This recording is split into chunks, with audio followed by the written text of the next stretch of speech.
বাবা মা দুজনকে হারিয়েছি, যার কারণে বাবা মার কথা চলে আসলো।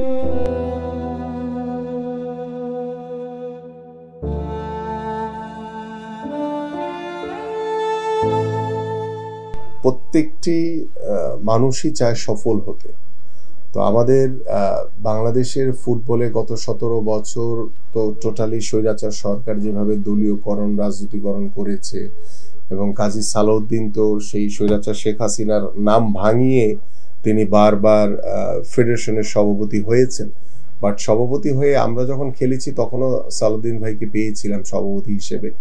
তো তখন একজন ফুটবলার হিসেবে আমাদের সবসময় একজন আক্ষেপ ছিল যে আমাদের ফুটবলার থেকে যদি কেউ ফেডারেশনের সভাপতি হতো তাহলে হয়তো ফুটবলারদের দুঃখ কষ্ট ভালো মন্দ এগুলি সে বিচার করতে পারত। বাট আমার কাছে মনে হয়েছে যে বিগত সময় যারা মাঠের যারা ক্রীড়া সংগঠক ছিলেন, যারা ফুটবলটাকে নিয়ে স্বপ্ন দেখেছেন ভেবেছেন, তারাই আসলে কিন্তু ফুটবলের সঠিক মূল্যায়নটা করতে পেরেছিলেন। বাট পরবর্তীতে কাজী সালাউদ্দিন সাহেব যখন আসলেন তিনি টোটালি আমার কাছে মনে হয়েছে যে বাংলাদেশের ফুটবলটাকে তিনি তলানিতে নিয়ে গেছেন।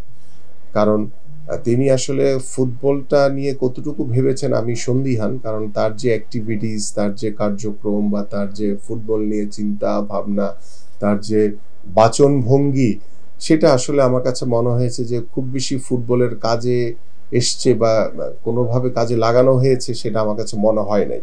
এবং আপনি দেখেছেন যে আমরা 2011 পর্যন্ত আমরা কিন্তু কখনো মালদ্বীপের সাথে হারি নাই, আমরা ভুটানের সাথে তো চিন্তাই করা যায় না। তো বাংলাদেশ ফুটবল টিম সবসময় সাব কন্টিনেন্টে আমরা কিন্তু আমাদের সর্বোচ্চ প্রায়োরিটি ছিল যে আমরা যে কোনো সাব ফুটবল বা ইয়াতে আমরা লক্ষ্যই নিয়ে যেতাম যে আমরা ফাইনাল খেলবো। বাট এখন সেই সাব ফুটবলে আমাদের ফুটবল সেমিফাইনাল খেলবে কিনা এটা নিয়ে একটা সন্দিহান তৈরি হয়েছে, কারণ আমরা তো এখন রীতিমতো মালদ্বীপের সাথে পেরে উঠছি না, পাশাপাশি আমরা ভুটানের সাথেও হারছি। এবং গত 17 বছরে ধরেন বাংলাদেশের ফুটবলের যেই রেট বা র্যাঙ্কিং সেটা কিন্তু একদম তলানিতে চলে গেছে, এবং এর চেয়েও খারাপ অবস্থায় ছিল, কিছুটা হয়তো বা রিকভারি করেছে। তো সবকিছু মিলিয়ে আসলে কি মাঠের ফুটবলের রেজাল্ট যদি না থাকে, সফলতা যদি না থাকে, তাহলে বাংলাদেশের মানুষ মুখ ফিরিয়ে নিবে, এটাই খুব স্বাভাবিক। কারণ আমরা তো রেজাল্ট দেখতে চাই, যে আপনি লোকাল ফুটবলে যাই করেন না কেন, বাট আপনি ইন্টারন্যাশনাল ফুটবলে গিয়ে যখন দেশের পক্ষে খেলবেন তখন যদি সাফল্য বয়ে আনতে না পারেন তখন আসলে মানুষ কিছুটা হলেও মুখ ফিরিয়ে নেবে। বাট তারপর আমি বিশ্বাস করি যে স্টিল বাংলাদেশের সবচেয়ে জনপ্রিয় খেলা ফুটবল, এবং ফুটবলের প্রতি মানুষের অনেক বেশি ভালো লাগা রয়েছে, ভালোবাসা রয়েছে। সেটাকে যদি ভবিষ্যতে আমরা যদি কাজে লাগাতে পারি তাহলে ডেফিনেটলি এই যে ফুটবলের যে চিত্র সেটা ঘুরে যাবে। আমাদের দেশে যখনই কোনো বিদেশি কোচ বা যারা বাইরে থেকে এসছে তারা সবকিছু খোঁজ খবর নিয়ে, বা আমাদের যারা আমরা খেলোয়াড় ছিলাম তাদের ভিতর থেকে বিদেশি কোচরা তো কি দেখতো যে কার দলের দেশের প্রতি বা দেশের তার নিজের কেরিয়ারের প্রতি বা খেলার প্রতি কতটুকু মনোনিবেশ, মনোযোগ, ডেডিকেশন, সাধনা কি আছে, সবকিছু মিলিয়ে তারা কিন্তু যাচাই বাছাই করে কিন্তু তারা একটি জায়গায় পৌঁছাতো যে না আমি 11টা কিভাবে সাজাবো। ওই জায়গা থেকে আসলে সবসময় আমি চেষ্টা করেছি যে দেশের জন্য, দেশের মানুষের জন্য এবং আমার দলের জন্য, আমার টিমের জন্য, আমার খেলোয়াড়দের জন্য সর্বোচ্চ এফোর্ট দেওয়া। তো সবকিছু মিলিয়ে কিন্তু আমার এই ধরনের বেশ কিছু সুযোগ আমার কাছে এসেছিল, এবং সেটা আমাদের ওই কোচদের মাধ্যমে যারা বিদেশি কোচ ছিলেন। বাট আনফর্চুনেটলি আপনারা জানেন যে আমার প্রায় 5টা অপারেশন রয়েছে আমার শরীরে। তো খেলার কেরিয়ারে ইনজুরি থাকবেই প্লেয়ারদের, বাট আমার ওই ঘটনাগুলো ঠিক ওই ইনজুরির ইনজুরি আমাকে আসলে ওই অনেক কিছু বেড়ে উঠতে দেয়নি অনেক সময়। কিন্তু আমাদের আবার ওই কমিউনিকেশনের একটা গ্যাপ ছিল, যে ফুটবল ফেডারেশন থেকে যে আমাদের দেশের একজন খেলোয়াড় বাইরে গিয়ে খেলবে এটার প্রতি আমাদের ফেডারেশনগুলো কেন জানি সবসময় অনাগ্রহ দেখিয়েছে। এটা ভেরি আনফর্চুনেট। বাট এখন ফিল করি যে আসলে তখন যদি আমার সেই এটুকু থাকতো তাহলে হয়তো আমি নিজেই চেষ্টা করতাম। বাট আমার কাছে মনে হয় যে বর্তমানে যেহেতু হামজা চৌধুরী বাংলাদেশের হয়ে খেলছে, এটা অত্যন্ত ভালো একটি দিক আমি মনে করি। বাট আমাদেরকে তৃণমূল থেকে আমাদের হামজা চৌধুরী তৈরি করতে হবে, কারণ এক হামজাকে দিয়ে কিন্তু আমরা বাংলাদেশের ফুটবলের আমূল কোনো পরিবর্তন করতে পারবো না। যারা বাংলাদেশের দীর্ঘদিন নিজেদেরকে বেড়ে উঠে তারা যে ঘরোয়া ফুটবল খেলছে বা দেশের জন্য তারা খেলার যে স্বপ্ন দেখছে, প্রত্যাশা করে, সেই জায়গা থেকে যখন আমরা বাংলাদেশি যারা বিদেশে বংশোদ্ভূত রয়েছে তারা যখন বাংলাদেশের হয়ে আসবে, তখন বাংলাদেশি খেলোয়াড়দের উপরে অবশ্যই একটি মানসিক সব ধরনের একটি চাপ তাদের উপরে পড়বে। বাট আমি যে কথাটি বলছিলাম যে আসলে হামজা চৌধুরী এসছে, এটা অত্যন্ত একটি ভালো একটি দিক আমি মনে করি আমাদের দেশের ফুটবলের জন্য। বাট এক হামজা চৌধুরীকে দিয়ে কিন্তু আমরা বাংলাদেশের ফুটবলের ডেভেলপমেন্ট করতে পারবো না। আমাদের এই হামজা চৌধুরীর মতো আমাদের বাংলাদেশে মিনিমাম টপ 30টা প্লেয়ার লাগবে। বাংলাদেশের আমাদের তৃণমূল থেকে আমাদের খেলোয়াড়দেরকে বেড়ে ওঠার জন্য এরকম এক একজন হামজা চৌধুরী তৈরি করতে হবে।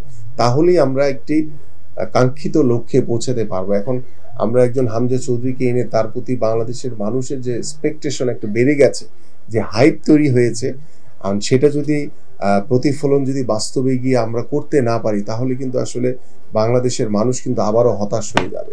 তো সেই জায়গা থেকে চিন্তা করে যে আমরা হামজা চৌধুরীকে নিয়ে এসেছি এবং অনেকেই বিদেশ থেকে অনেকে যারা বাংলাদেশি রয়েছেন তারা দেশে এসে ট্রায়াল দিয়ে করবেন। বাট আমাদের যে পাইপলাইনটা তৈরি করা দরকার, তৃণমূল থেকে যে আমাদের ফুটবলার তৈরি করা দরকার, এইটা নাই। আমরা সবাই রেডিমেড একদম এনে যাতে রেডিমেড আমরা ভালো কিছু করতে চাই, বাট রেডিমেড কখনই ভালো কিছু আমরা তৈরি করতে পারবো না। সেটাকে যদি আমি ছোট থেকে আস্তে আস্তে করে বুনন না করি, তাহলে কখনোই সম্ভব না। বাংলাদেশের প্রেক্ষাপটে আমরা সবসময় দেখেছি যে মোহামেডান, আবওয়ানি, মুক্তিযোদ্ধা বা ব্রাদার্স, অন্য আদার্স যে দলগুলো ছিল আমাদের সময়কার, সেই জায়গায় কিন্তু আসলে ক্লাবগুলির যে ফেসিলিটিস সেটা কিন্তু আসলে কখনোই প্রত্যাশিত মানে ওরকম কাঙ্ক্ষিত ছিল না যে ভালো কিছু। বাট তারপরও বাংলাদেশের ফুটবলের প্রতি বাংলাদেশের মানুষের যে ভালোবাসা, একটা উৎসাহ, উদ্দীপনা, সবকিছু মিলিয়েই যে মোহামেডান, আবওয়ানির যে একটা ফুটবলের যে ক্রেজ, যে বেস ধরে কিন্তু বাংলাদেশের ফুটবলের একটা স্টাবলিশমেন্ট তৈরি হয়েছে বাংলাদেশে, সেটা স্বাধীনতার পরবর্তীতে বলে। তো সেই জায়গা থেকে যখন আমরা দেখেছি যে ধরেন মুক্তিযোদ্ধা আসলো, একটু ভালো টিম করলো, ব্রাদার্স করলো, এই ধরনের কিছু বর্তমানে যেমন কিছু ক্লাব তৈরি হয়েছে যারা হয়তোবা ফিনান্সিয়ালি অনেক সলভেন্ট, তারা বিদেশি খেলোয়াড় আনছে এবং তাদের নিজস্ব গ্রাউন্ড রয়েছে। এখন একটি ক্লাবকে কেন্দ্র করে কিন্তু আসলে বাংলাদেশের ফুটবলকে কখনোই আমি ডেভেলপমেন্ট করতে পারবো না। আমাদের প্রত্যেকটি ক্লাবেই, যেটা আমি প্রথমেই বলেছি, যে পেশাদারি মনোভাবটা আমাদের খুব দরকার। আমরা মুখে বলছি পেশাদারি ফুটবল আমরা করছি, খেলছি, প্লেয়ারদের ভিতরে সেটাকে ঢুকিয়ে দেওয়ার চেষ্টা করছি, বাট এটা জোর করে ঢুকিয়ে দেওয়ার কোনো বিষয় না। এটা অটোমেটিক্যালি এটা তৈরি হবে বা নেচারের মতো এটা তৈরি হবে। তো সেই নেচারটা কিন্তু আসলে আমাদের ফুটবলারদের ভিতরেও নাই, আমাদের ক্রীড়া যারা ফুটবল সংগঠক রয়েছেন তাদের ভিতরেও নাই, এবং আমাদের বাংলাদেশ ফুটবল ফেডারেশনের ভিতরেও নাই। এবং সেই জায়গা থেকে যদি চিন্তা করেন যে আমরা ফুটবলটাকে কোথায় দেখতে চাই, সেই স্বপ্নটাকে যদি আপনি লালন না করেন এবং সেই স্বপ্নকে বাস্তবায়ন করার জন্য যদি আপনি আপনার যে পদক্ষেপগুলো যেটা শুরু না করেন, তাহলে আপনি এটা কখনোই সেই কাঙ্ক্ষিত লক্ষ্যে পৌঁছাতে পারবেন না। আসলে ঈদ মানে আনন্দ, ঈদ মানে অন্যরকম একটি ভালো লাগা, এবং ঈদ মানেই আমাদের যারা আমাদের পরিবারের সদস্য রয়েছেন এবং আমাদের যারা ভাই বোন, পাড়া প্রতিবেশী বা বন্ধু বান্ধব, সবাইকে নিয়ে কিন্তু একটি উৎসব মুখর পরিবেশের ভিতরেই কিন্তু আসলে আমাদের ঈদগুলো আমরা সেই ছোটবেলা থেকেই পালন করে এসেছি। তো এর ভিতরে আসলে ছোটবেলার ঈদ মানেই তো আসলে একটু অন্যরকম আনন্দ ছিল, যে সকালবেলা উঠে বাবা বা ভাইদের সাথে মসজিদে গিয়ে নামাজ পড়া, এসে হয়তোবা মায়ের হাতের একটু মিষ্টি মুখ করা, এই যে ভালো লাগাটা, এবং তারপরে হয়তোবা ঈদের যে নতুন জামা কাপড় পরে, বা ধরেন ছোটবেলার কথা বলতেই হয় যে একটা জামা বা একটা ইয়ার জন্য যে বাবা মার কাছে যে একটি আবদার, এটি আসলে অন্যরকম একটি ভালো লাগা কাজ করতো তখন। এখন বুঝি এটা, আসলে ছোটবেলায় এটা বুঝি নাই তখন। তো বাবা মার কাছে যে একটি আবদার থাকতো যে না আমি এটা কিনবো, ওইটা কিনবো, এই ভালো লাগাগুলো আসলে এখনো অনেক বেশি মিস করি। বাট এখন আমাদের যেটি ভালো লাগার যে জায়গাটি এখন, সেটা হচ্ছে যে আমাদের সন্তানরা এখন তারা সেই ছোটবেলা, বাট আমরা যেভাবে ঈদ উদযাপন করেছি, বাট আমার কাছে মনে হয় যে আমরা আমাদের সন্তানরা সেই সুযোগ সুবিধা বা সেই পরিবেশটা আসলে বাংলাদেশে আর নাই। যে আমাদের বর্তমান প্রজন্ম ঈদটাও অবশ্যই সবার জন্য আনন্দের, বাট আমরা যেভাবে সেলিব্রেট করেছি ছোটবেলায় ঈদটাকে, হ্যাঁ, সেই জায়গাটা আমার কাছে মনে হয়েছে যে আমাদের সন্তানদের ভিতরে অনেকটাই ঘাটতি রয়েছে। যে আর আমরা আমাদের পাশের বাড়িতে কে থাকে আমরাই তাদেরকে হয়তো বা চিনি না। এই যে একটি কমিউনিকেশন গ্যাপ, এটিকে আমার কাছে মনে হয় যে আমরা যদি ভবিষ্যতে, কারণ আমরা গত 17 বছর যে যুদ্ধ, যে আন্দোলন করেছি, যে সংগ্রাম করেছি স্বৈরাচার শেখ হাসিনার বিরুদ্ধে বা বাংলাদেশের মানুষের উপরে যেভাবে প্রভাব বিস্তার করে বাংলাদেশকে ধ্বংসের পথে নিয়ে গেছে, সেই জায়গা থেকে যেহেতু আমরা ইনশাল্লাহ কাটিয়ে উঠে 5ই আগস্টের পরে আমরা স্বপ্ন দেখছি যে বাংলাদেশ যাতে ভবিষ্যতে একটি সুস্থ ধারা রাজনৈতিক পরিবেশ তৈরি হয়, বাংলাদেশে যাতে ভবিষ্যতে কোনো স্বৈরাচারের জন্ম না হয় এবং বাংলাদেশের মানুষ যাতে শান্তিতে থাকে। দেশের মানুষের কল্যাণের জন্যই তো কাজ করা, আমাদের মানুষের উন্নয়নের জন্যই আমাদের কাজ করা।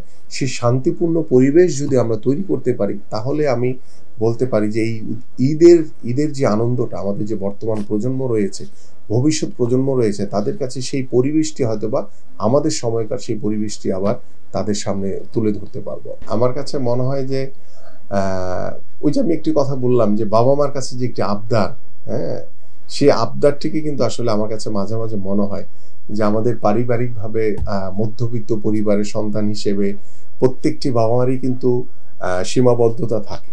তো সেই জায়গা থেকে যখন মানে এখন চিন্তা করি আসলে যে বাবা মার কাছে যেভাবে প্রেশারাইজ করতাম যে আমার এটা কিনতেই হবে, এটা বলতে হবে, কান্নাকাটি করতাম, তো সেই জায়গাটা মাঝে মাঝে আসলে আমি প্রায়ই এটাকে মিস করি এবং একটু অন্যরকমও চিন্তা করি যে আসলে তখন বুঝে হোক না বুঝে হোক বাবা মার প্রতি যে একটু প্রেশার করতাম যে না এটা আমাকে কিনেই দিতে হবে, যে আবদারটা ছিল, যদিও সেই আবদারটা বাবা মারা তাদের অনেক কষ্ট হলেও তারা আমাদের চেষ্টা করেছে। প্রত্যেকটি বাবা মাই তার সন্তানদেরকে যেভাবে যত্ন করে লালন করে বড় করে, আমরাও ঠিক সেভাবেই প্রত্যেকটি বাবা মার মতোই সেই বাবা মার যত্নেই কিন্তু বড় হয়েছে। বাট আমরা এখন আমাদের সন্তানদের প্রতি যেই ভালো লাগা, যেই তাদের প্রতি যেই আন্তরিকতা, সেটি আসলে বুঝি যে তখন বাবা মারা আসলে কত কষ্ট করে আমাদেরকে লালন করেছে এবং আমরা এখন আমাদের সন্তানদের প্রতি যে ভালো লাগা, ভালোবাসাটা আমরা প্রকাশ করি, সেটা আসলে কখনোই মানে এটা ইটস ন্যাচারাল, এটা অন্যরকম একটি অনুভূতি আমার কাছে মনে হয়।